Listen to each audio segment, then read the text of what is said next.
In his first CBS 60 Minutes interview since 2020, President Trump fielded questions on topics from tariffs to immigration to the government shutdown, which now threatens to become the longest shutdown in U.S. history. Democrats' fault. As for Democratic lawmakers' demand that Affordable Care Act subsidies be extended before reopening the government, Trump stood firm by his position. Obamacare is terrible, and we can fix it with the Democrats.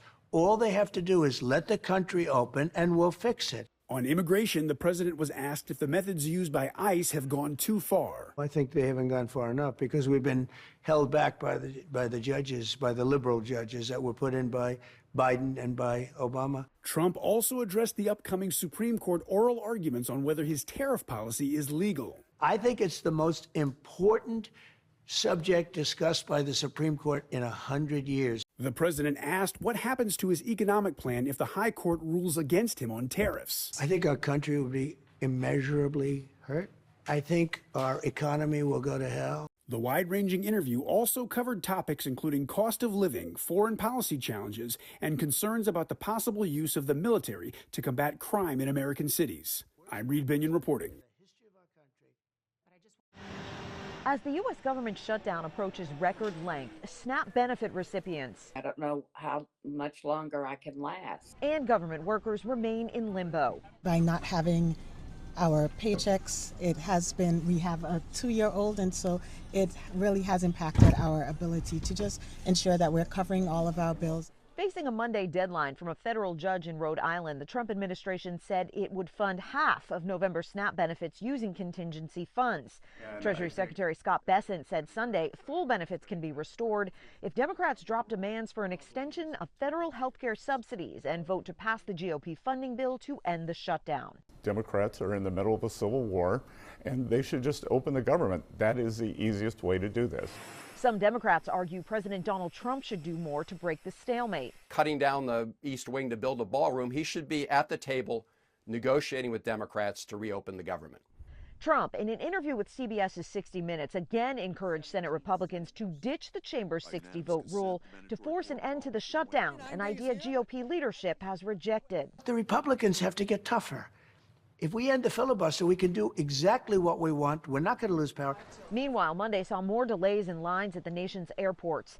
Transportation Secretary Sean Duffy said some air traffic controllers have called in sick in protest of having to work without pay, while others are taking time off to work other jobs until government paychecks restart. In Washington, I'm Karen Kafa. 'Tis the season when gift giving can take over our lives. But with many Americans still worried about rising costs, resale or secondhand shopping is becoming a more popular way for finding value and meaning in gifts. What we're finding is that consumers are ready to spend nearly 40% of their holiday budgets on secondhand, which is up significantly from last year. Alon Rotem of ThreadUp, an online thrift store, says the stigma around buying secondhand is starting to disappear, with it becoming more mainstream. Because value is king with consumers, this is a great way for them to extend their dollar and get more for their money. Secondhand is also a way to sort of cut through the noise of the ordinary and find more unique items that tell a story, items that are more personal. Other ways to save. Start early to take advantage of end-of-summer clearance sales. Don't wait until Black Friday. Use reward credit cards, taking advantage of cash back or points. And to keep your holiday shopping from turning into a financial horror show, remember, for your debit card, know your balance, don't overdraft and suffer fees. For your credit card, even if you have a high limit, don't spend beyond your budget.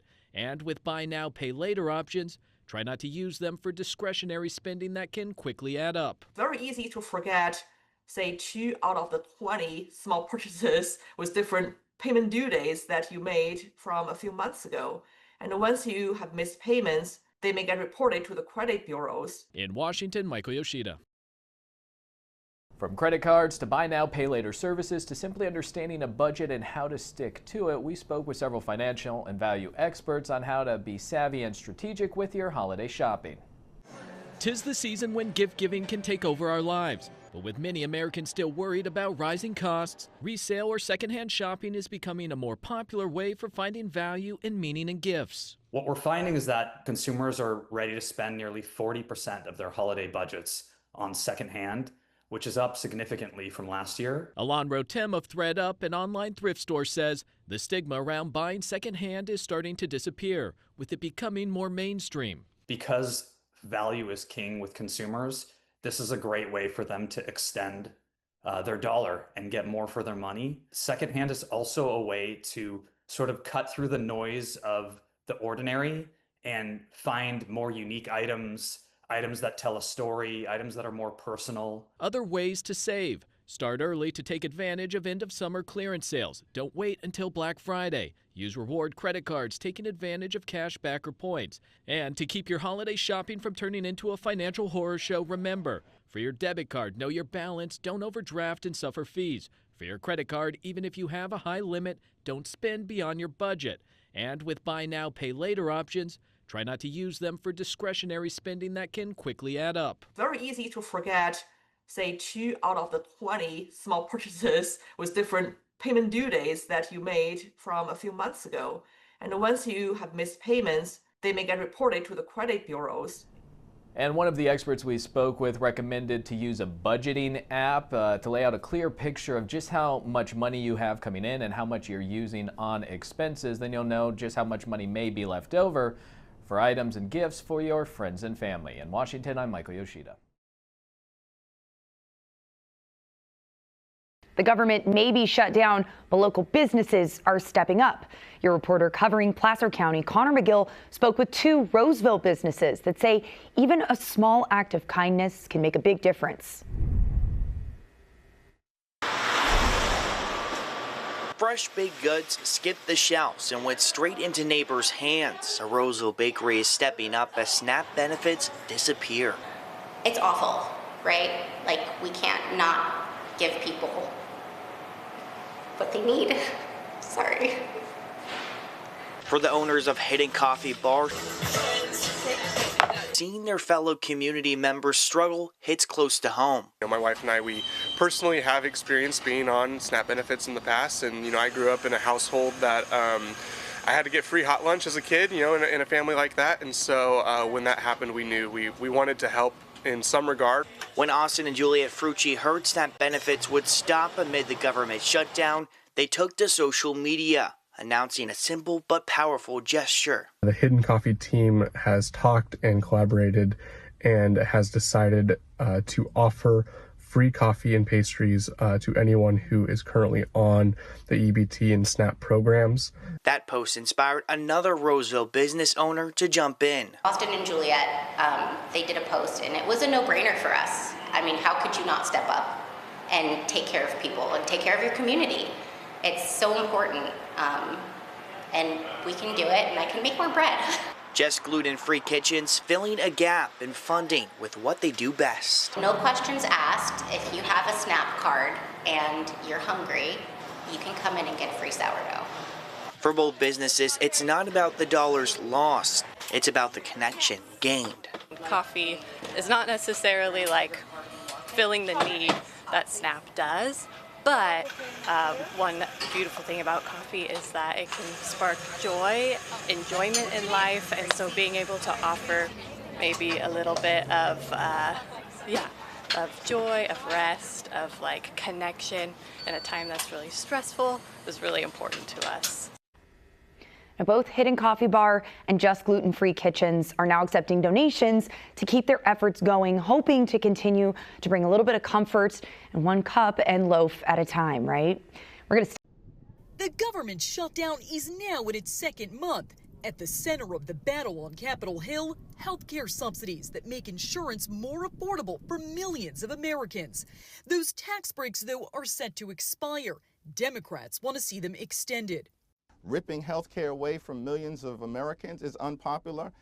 More than 24 million people have health insurance through the Affordable Care Act, also known as Obamacare, and roughly 92% of enrollees receive federal tax credits to help lower their monthly costs. Renewing the subsidies would cost $35 billion every year for the next 10 years. Many Republicans say they won't negotiate the subsidies question until enough Democrats approve a spending bill to reopen the government. get this thing open. We have shown in good faith that we will do the appropriations process. Regardless of subsidies, the cost of health insurance through the Affordable Care Act will jump. KFF, a nonprofit focused on health policy, recently looked at monthly costs for healthcare coverage and found ACA insurers are raising premiums by roughly 26% next year. But if you take away subsidies on top of the increases, the costs will be even higher. We're expecting that on average, premium payments are going to more than double. That's a 114% increase. KFF says average monthly premium costs could go from $888 to as much as $1,904 in 2026. I have people who are sitting at home in Massachusetts right now looking at their new health care premiums and trying to decide between health care and rent. Federal tax credits are set to expire at the end of the year. I'm Jen Sullivan reporting. And even if the government is shut down, the heavens are open. A prayer kicked off a food giveaway that will help thousands of people facing food insecurity across the metro. We got here about 7:30 p.m. Lashika Carter and her daughter sat in their car for 14 hours in hopes of being one of the families to receive free groceries. The government shut down and hardships on a lot of families. We just gotta do what we have to do to make sure we have what we need. Carter would be joined by 2,000 other families going through a similar situation come Saturday morning. Why are the world we got to sit here and be out here trying to get some food for us to be able to eat? Kerry Ruff served in the military for 8 years and is on a fixed income since retiring. He says he relies on SNAP to help with groceries. At least some people care about other people. And the fact is that what these people are doing, they're doing a great job of being able to try to help people find something to eat. Some of those people were the 500 volunteers that were loading the food into the back of people's cars, like 10-year-old Madison Morris. It's important to me because other people that's not in my shoes or other people who have situations going on, I can help comfort them and they can feel like more confident and not feel like stuck up because of their situations. And the need was so great that people had to be turned away because there was no more food left. But Carter, along with her daughter, were able to get themselves a box. Don't lose your faith.